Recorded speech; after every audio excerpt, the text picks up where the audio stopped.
These are some Dinar Guru updates, starting off with Militiaman.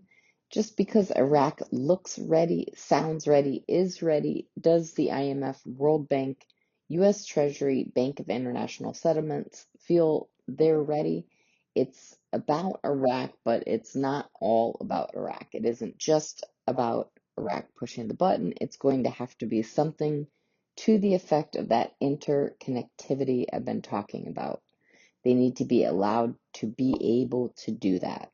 Bottom line is what we see with all the things collectively to this state shows Iraq is ready. A lot of pressure on everybody to make sure they get it right. Frank 26 says, do I think this scrimmage, this is scrimmage because it's not a war, is going to delay or hurt our monetary reform investment in the Iraqi dinar? Frank says no. Is it going to speed things up? I don't know about speeding it up. I don't know date, no rate. I can tell you this is fantastic for it. You need the foundation to be established. Security and stability is what's going to hold up the whole CBI building, the whole monetary reform. Yesterday, security and stability was born in the Middle East, and that was referencing the 14th. Sandy Ingram says you cannot exchange foreign currency without your passport at an international airport. The amount determines reporting requirements. The limit is $10,000 per transaction per day. Therefore, to exchange $100,000, you would need to exchange currency for approximately 10 days. The same holds true when activating transaction over $10,000 at your local bank. Many times, small foreign currency exchange services will report the transaction to the IRS even if it's under $10,000. All right, Guru Fanulu, the IMF and WB will not allow Iraq to walk away from their currency, not if they want that international trade status and WTO membership. If they screwed folks like the United States, their name would be mud internationally and sanctions would ensue. The USA has about 14 trillion dinar to my accounting, and those who came from currency swaps.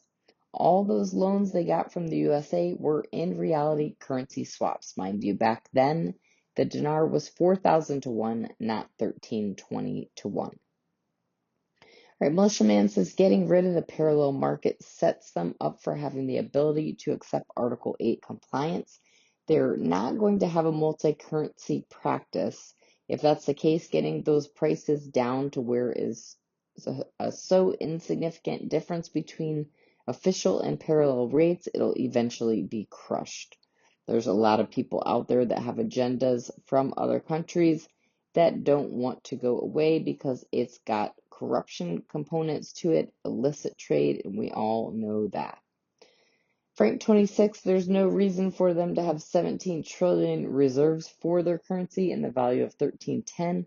That statement, which is so illogical, is what allows me to close my eyes and sleep at night.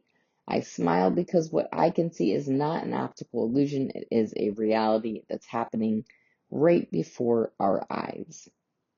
Right, Sandy Ingram, parallel or black market forex still exists in Iraq, where the US dollar is traded a slightly higher rate than the official one.